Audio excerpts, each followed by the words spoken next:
Hello, sir. Hello. Kumusta na po? Ayos lang, ayos lang. Balita ko, user kayo ng MX3. Oo, actually, matagal na kaming uminom nito kahit sa Dubai pa kami, sa Middle East. Kumusta, sir, yung pagiging engineer mo rito sa Glasgow? Minsan challenging kasi puro Scottish ang mga nandito, tapos minsan pupunta kami kung saan. So, minsan may struggle, pero naman, kasi Pilipino naman. So, mas magaling ang Pinoy. Oo, syempre, Pilipino. Yeah. So, how long have you been using the brand?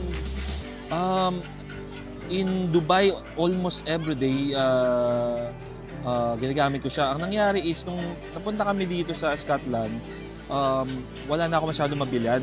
Kaya nung nakita ko siya ngayon, pumunta ako para kumuha ulit, na-miss ko.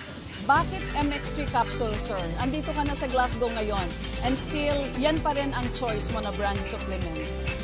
Naramdaman ko na parang kiniklex yung yung body ko. Sabi ko, I'm not that old but I'm aging as well. So, yeah. So para sa akin siguro, mas mainam yung tulungan ko yung health ko para mas maging healthy pa ako. MX3, dito ako believe.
Lindsay. Good morning, Panga. Good morning. Baby Toby. Baby Toby. Good morning, Panga. Good morning.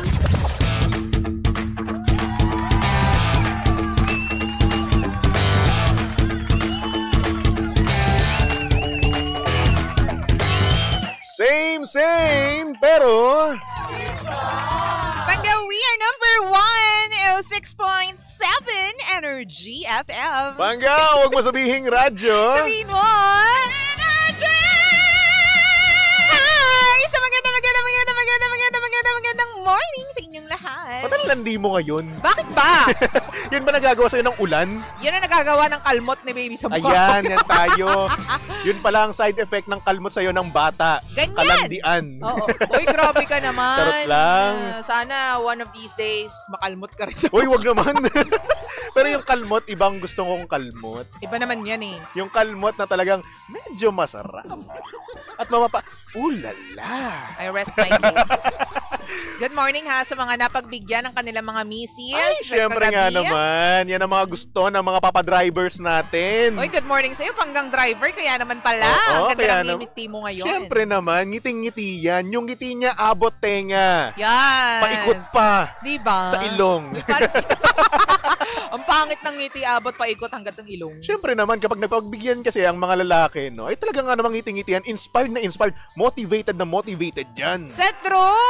Oy, good morning sa lahat po ng mga pangga natin na nandyan po sa Facebook. Facebook.com/EnergyFM1067. Ayan, at syempre hello din sa mga pangga natin dyan sa TikTok, no? Oo, naka-live din tayo dyan, by the way. Doon na kayo manood sa TikTok natin kasi may filter kami doon. True. Hoy! Syempre, tayong mga kami kasing mga walang skincare, no? Diyan kami lumilipat, diyan kami kumakapit, no? Oo. Sa filter. Grabe ka naman. Ako lang. Ikaw kasi hindi. May skincare ka. Oy, kailangan eh. Alam mo, Alam mo ba, ang daming nawawala sa isang Hmm. babae kapag nanganak siya. Uwe? Like, ang daming, yung mga hormonal kinemerut, ganyan. Sa bagay. Ang daming dryness everywhere. Dryness nga. Walang dilig. Hindi yun. Pero yun, sa amin kasi, no? Ako kasi, tamad kasi ako mag-skincare. Aminin ko na. Totoo naman. Kapag kasi mag-skincare ka, bago ka matulog, Obvious naman. di ba? Mukha naman dry yung mukha ko. Grabe ka naman. Pero gano'n kasi nakakatamad kasi, di ba? Kasi bago ka matulog, imbis na pipikit ka na, mag-skincare ka pa. Alam mo, para sa Oh. ikagaganda naman ng sarili mo yan. Nakakatamad. Minsan kung anong ginagawa mo privately shows publicly. Gano'n ba yun? Yes. So ngayon, kung ano ginagawa ko pa privately, kitang-kita na. Yeah. Ano ba nakita mo sa akin? Dry. Saan parte ba dry? Like Nako. lahat ng aspects of your life. Ay, salamat ha. Financially, emotionally, physically. Grabe. Grabe naman yung Masakit. hydration na kailangan mo, baby. Toby. Kaya naman po, please naman po sa gusto pong magdilig kay Baby Toby, feel free. Magdilig lalong-lalo na financially. Ay, ako din. Di ba? Alam mo kasi wala na talaga ngayon eh. Ikaw sa tayo. Alam mo, naniniwala tayo na di ba? Meron talagang pinagpapala ng mga panggapo natin. Tama. Tulad nung nanalo sa Mega Lotto. Oo nga, kasi nga naman mga pangga, meron ng nanalo. Di ba? Kahapon nga, no, September 29, 2025, may nanalo ng Mega Lotto sa halagang 56 million pesos. Grabe, sabi ko nga kanina, sana kahit 1 million lang. Diba? And to be specific, no, 56,078,818 pesos po ang kanyang napanalunan. Sarap. At ang tinayaan niya, 30, 20, 23, 40, 12, and 14. Yes. So, isa lang yung number ko dyan. Dalawa pala. Ay, hindi. Isa lang. O, halata mong 30. tumataya. Oh, dati talaga tumataya ako. Mm. Ganyan. Kasi syempre, So, kayo ba inaalagaan nyo yan? yung mga matatanda, mga Thunderbirds. Ganoon ka na rin eh. Hoy! Excuse me, dadaan ako. Wow, may pa-flip pa ng hair. Hindi, sabi nila nung mga matatanda, kasi alam mo, Ah. yan ang ito pasasabihin ko pa lang, yan yung pinakamaagang form of entertainment ng mga magjo-jonders nung unang panahon, di ba? Yung Kumbaga yan, yung inihintay nila yan every 9 p.m. Talagang pinagpupuy. Yung iba, syempre 9 p.m. tulog na by 9 p.m. Pero yung iba talagang they stay up late. 9 p.m. para lang panoorin yung kasi draw nga na naman, yan. grabe nga rin naman talaga ang presyo, no? Ang papremyo, di ba? Oo. 56 million. Oo. Wow. Tsaka yan yung game na talagang pag-aanohan mo, paghihintayin mo talaga, tsaka talagang aasam-asamin mo. So, ito na nga ang tanong.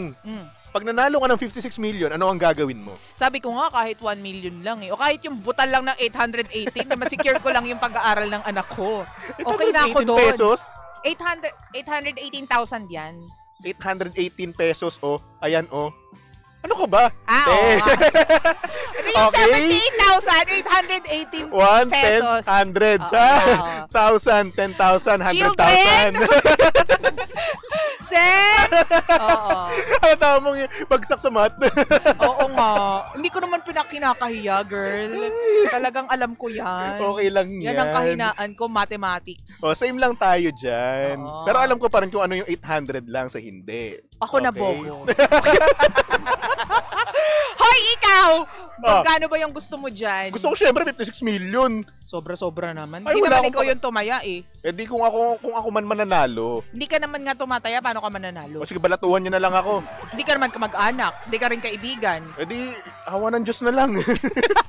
Kung mabuti ka talagang tao, no? Kung gusto mo talaga, o kung mahal mo ang nanay mo, bibigyan mo ako ng 1 milyon. Kung nalaman mo naman sa nanay niya. Wala lang, para lang proof, no, na mahal niya yung nanay niya, bigyan niya ako 1 milyon. Ang sagot dyan, Baby Toby, tumulong ka sa mga nangangailangan at saka sa mga kapuspalad. So, in short, tumulong din kayo sa akin. O, kasi Nangangailangan, kapuspalad. O, diba? Ganun yan. / Mariang Palad. Okay. Bakit na naman? Tumawa ka Let's naman, go please. on. Let's go on with Ay, life. nako. Oo nga. Pero ito Mm. yung ibang mga tao tawag dito sa mga perang gentong kalaki, no? Mm. Basura. Ay, eto na nga sinasabi natin dyan. Ano ang masabi mo dito, DJ Lindsay? Nagkakainitan sila, ha? Talagang nagkakasagutan na Senate versus Congress. Nako, dahil sa basura. Oo, actually, simula naman sa umpisa, nagkakabatuhan sila, di ba? Pero kasi, ay nako, yung asawa ni Heart Evangelista, na talaga naman si Senator Cheese Escudero, ay mega abugbog siya sa kanyang statement. Talaga nga naman, nakita ko nga kahapon, no? Talagang meron siyang pinangalanan. Yes. Pangalanan din ba natin? Ikaw bahala. Alam mo, mas senior kita. Oo. Hindi kasi it's all over the news, it's all over the internet, so why not let's drop it like a hot potato. Hindi nga si Senator Cheese Escudero, talagang doon sa kanyang statement, talagang binatikos niya si Congressman Martin Romualdez. Uy, ano meron? Ano nangyari? Sabi niya wag daw magpapadala sa Sarsuela ni Congressman Martin Romualdez. Ayan, sa mga hindi pa nakakaalam, ano po yung Sarsuela, DJ Lindsay? Palabas, ganyan. Palabas, oo. Yun. Ay, nako, Alam nagkakainitan. Diba? Kasi nga daw may mga sabi, may corruption cases, may mga minamagic-magic sila. Yan yung dyan papasok yung tinatawag nating ano? Yung basura daw. Basura. Patay tayo dyan yung basura na yan. Kung ayaw yung basura na yan, no, ibigay nyo na lang sa amin. Alam mo, sa lahat ng basura, yan yung pinakagusto namin, dalawang kamay naming tatanggapin. Kahit 3 sako pa yan ng basura, amin na. Yun daw yung term nila sa mga pera, di ba? Oo. Basura. Tawag nyo lang basura. Sa amin, ginto yan. Sa amin yung itapon. Kahit sa bahay na lang po namin, sa kwarto ko, tapunan nyo po na siya ng basura, okay lang po. Di ba nakakaloka? Oo, pero yung basura na yun, no, ayaw namin na nanggagaling doon mismo sa kaban ng bayan. Ayos. Galing lang po mismo sa inyo, yun lang po yung okay sa amin. Yung galing nga sa kanila, galing daw di umano sa kaban ng bayan. Ay, X pala, wag na lang pala. Ayoko. Ang hirap. Kasi ang daming nagre-react na ang daming naghihirapan. Even si Carla Avellana nga, di ba? Yun nga iniiyakan niya daw yan pag bayaran na ng tax. Tapos malalaman mo kung saan-saan lang napupunta. Tama ka sa bulsa lang nila. Di ba, meron pa may mga feng shui pa nga na binibili. Di ba? Ay, naku, luxury nakailang cars. ganun, yung lucky charm sa wallet. Diyos ko, lucky charm ko nga, Naruto. Di ba? Oo, tapos meron pa ako isang keychain doon, I love Jesus, nakalagay. Oo. Yun lang yung lucky charm ko. Oh, diba? Wala nang iba. Ako, ang dami mga, piyaw? May mga ganon-ganon. Yun yung gold na parang, ay, lucky taray, charm may ginto. Oo. Yun ang daming mga bumibili niyan para lang swertehin. Tapos kayo, basura lang ang tawag nyo. Basura? Hindi ka tanggap-tanggap yung tawag nyo sa dami ng pera na yung basura. Brad, ganun ko kayaman, no? Tawag mo sa pera, basura. Diyos ko. Mga pala kayo eto, basurero. Basura. Pumunta ka ng Hong Kong. Basurero. So, Brad, ganun ko kayaman, no? Naiihi ka? Eto basura, pumunta ka ng Korea. Diba? Grabe. Speaking of, diba si Representative Zaldico ay nag-resign na bilang ako Bicol Party List Representative. Alam mo, meron din ako napanood. Ito nga, ano nga ba yung napanood? May napanood akong video sa TikTok to na kung saan sinabi kung nasaan daw si Representative Zaldico. Ayan, si Representative Zaldico. Yes. Nasaan ba tong lolo mo? Ang narinig ko lang naman. Hindi ko naman alam kung totoo o hindi. Wala ka Or naman. baka naman mamaya, fake news lang din naman, no? Medyo pasikat, di ba? Sabi daw nasa Spain daw. Sabi I'm not sure. Oo, sabi naman ng iba, nasa Amerika daw. Amerika daw. Oo.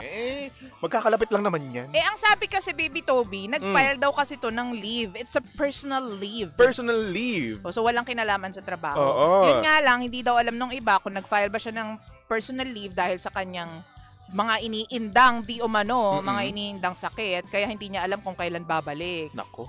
Diba? Yun ang masakit. Ang tanong ko, bakit kapag merong issue, marami nagkakasakit? Hindi malakas ang immune system nila. Wow.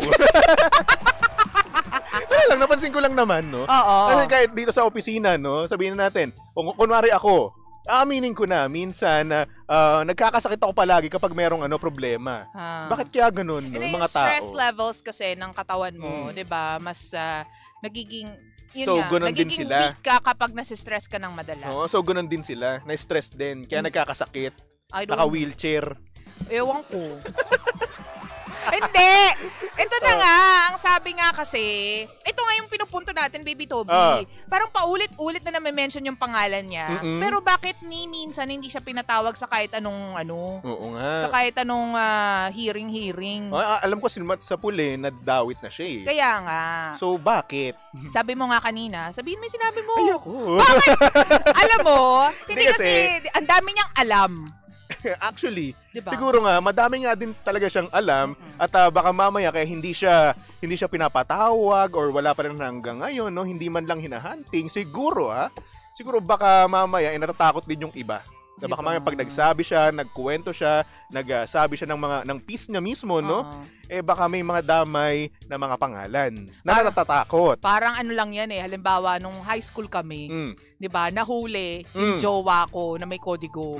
Di syempre, kinanta niya kung sino nagbigay ng kodigo. Di ba? Ako. Di umamin ka rin. Yan nga yung maaaring mangyari. Oo, ganun po yung pwedeng mangyari doon. Kasi lahat tama yung sagot. Oo. Syempre, yung yung jowa ko nung high school, nasa nasa sports section kasi athlete siya, so athlete section. Ako nasa first section ako. Yabang! Di alam yung hundreds. Oo nga, pinagmalaki ko pa no? Pero yan nga, nasa first section ako, tapos, sabi, bakit, kanino nang galing to? Kanino nang galing yung kodigo mo? Di syempre lahat, alam na kung kanina. Jowa Ayun. Alam na. So, alam na. So, kinanta. Di ako yung Kinadali. So siguro, ganun din yung iniisip ng iba, no? Siguro naman, no? Why not? Coconut, di ba? Na baka kapag pinapunta, pinatawag, magsabi, ibulgar yung baho ng iba. May ganyan ka bang moment? Yung dinamay ka? Oo naman. Dami. Sige nga. Sample, Wag na. Memories bring back. High school kasi yun. Oo. High school din naman yung pinag-uusapan. Kasi eto, medyo bastos. Sige na nga. Kwento mo kasi, na. Nung high school kasi, no, yung laganap kasi dyan, mga kalokohan. Oo. So, ayun, meron ako isang, hindi ko naman ka-section, no. Second year, hindi. Oo nga, second year ako nito. Oo. Second year ako, pinapunta kami dun sa pinalabas kasi kami nun. Tapos, kami nagkukwentuhan. Kasi tay-tahimik kami. Pero yung isang section naman, dahil nga, kalokohan din, at tropa-tropa kami, nadamay kami kasi nanonood sila dun ng ng porn. Nyorn. Opo. Oo, tapos sabi na doon, troso. Laking troso daw. So yun na, yung doon sa troso na yun, no, napatawag sila, nadamay kami. Nadamay lang kayo. Oo, nadamay lang kami. Pero, wala talaga kayong kinalaman doon. Wala. Nakinood ka din Oy, hindi. Nakinood ka din Hindi, sumilip lang ako. Kasi ganun talaga yun, Baby Toby. Kapag halimbawa, nadamay ka, tapos alam mo talaga, at kasangkot ka naman talaga. Kapag naipit ka na, talagang ikakanta mo din. Lalo na kung alam mo yun, yung involved dyan yung credibilidad mo, yung sarili mo, yung pamilya mo, talagang ikakanta mo yan. Ay nako. Dapat sa akin sana lang masolusyon na kagad to at sana hindi na lumawak pa ng lumawak kasi ang nakikita ko dito, lumalawak. Ang daming mga pangalan na nasasabi, no? True. Pero wala namang nagiging, alam mo na, parang resulta agad-agad. Buti pa nga ako yung inano nung teacher, resulta nun suspended ako. Diba? Ilang araw? 2. 2 araw lang naman pala. Kahit na. Siyempre kapag high school ka, mahalaga yung 2 araw sa'yo, tapos nasa first section ka pa. Ay, sa amin hindi. Hindi nga! Sa amin nga! Sa'yo, first section ka kasi. Yun nga. Kaya ako loko-loko ako nun. Diba? Ay, wala. Yun nga po ang sinasabi natin. Well, ganyan talaga. Tingnan natin kung saan pupunta itong teleseryeng ito. Oo, diba? Anyway, DJ Lensay, magbalik-tugtugan nga muna tayo. Since nabanggit nga natin kanina is yung US, no? Magpatugtog na muna tayo about sa New York. Antaray! Yan, syempre lumipad muna tayo with Jay-Z featuring Alicia Keys. Dito lang yan sa estasyong Same. Pero, mali na naman. Same, pero... Mangga, we are number 106.7 Energy FM. Mangga, huwag mo sabihing radyo. Sabihin mo! Yo!